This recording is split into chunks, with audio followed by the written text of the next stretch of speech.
we start with an injury update? There's a few maybe on your list of how everybody is, and perhaps specifically Christian and Anthony. Anthony Martial, he's not available. He's back on the pitch, but not in the team training.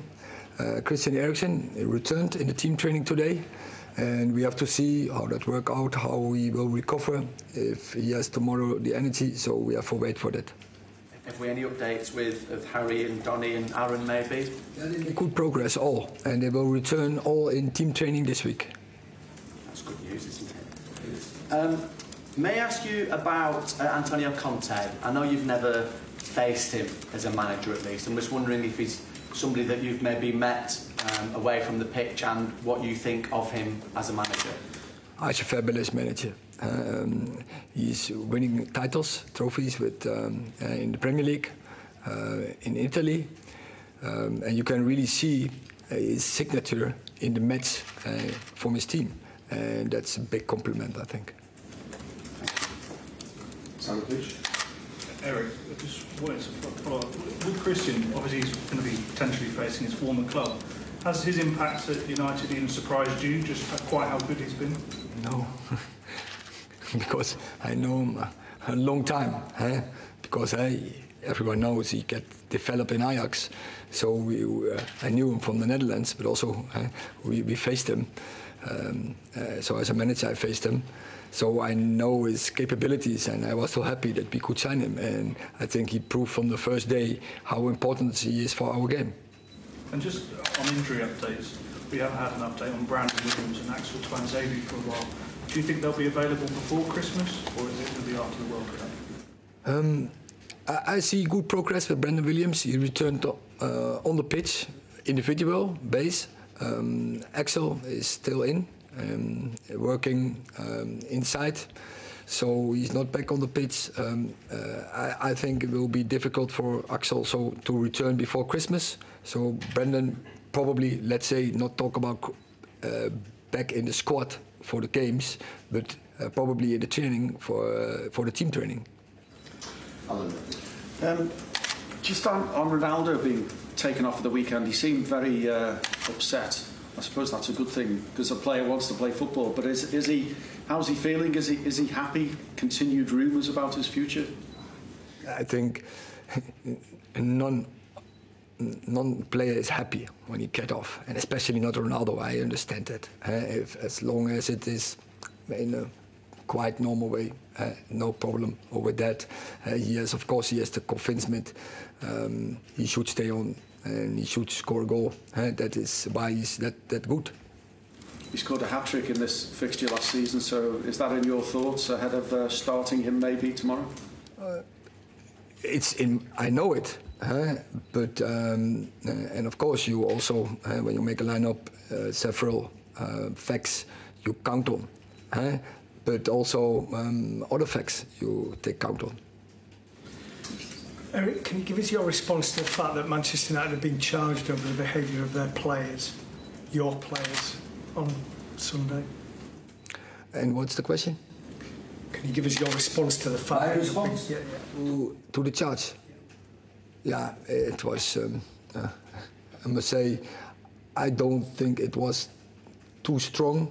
It was, I think they don't want really aggressive, but I don't know what's happening exactly on the pitch, because for me it was too far away. I have seen it back on video, and so there was a touch from the player from Newcastle. That was quite clear, and then they go to the ref to ask about. Okay. Could you just give us your thoughts? There's been a lot of debate in this country about referees and respect, and how that feeds down to the very lowest levels of the game, where children play and referees get abused because they're on their own. It wasn't the worst incident at the weekend, but your team chased after a referee, and that looks not great. What is your view of that, and the example that's setting to younger players who are just starting to play football? First of all, and I want to express that we have always accepted the referee's decisions. But it's also quite normal that you ask a why. In the moment it was a curious incident that you ask as a team why. But what my view is, finally,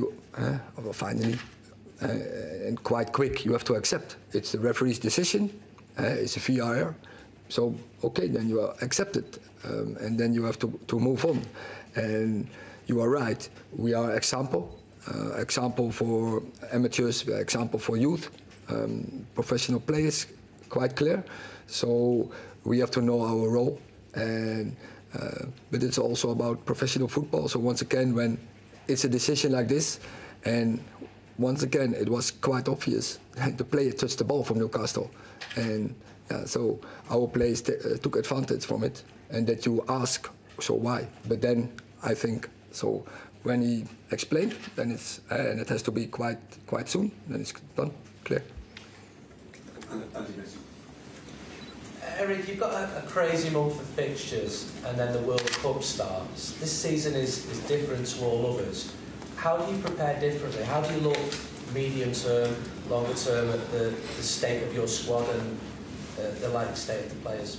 Yeah, from the start of the season, we did that. We tried to plan that, to the overload on players, and you see around with many clubs now, injuries are coming up, and you can't avoid everything because it's top football. In top football, they go to the limits, and injuries will come.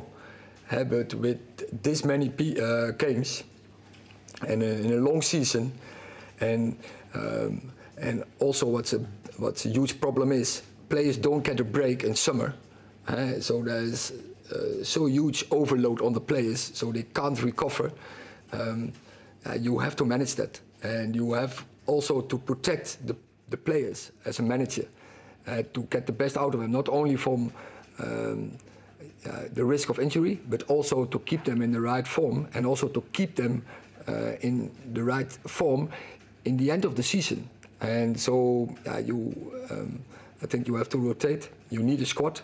You need more 11 players, so you have to rotate to keep everyone fresh, to what I said, to avoid big injuries as much as you can, and to get them in the right shape and to keep them in the right shape, in the right form.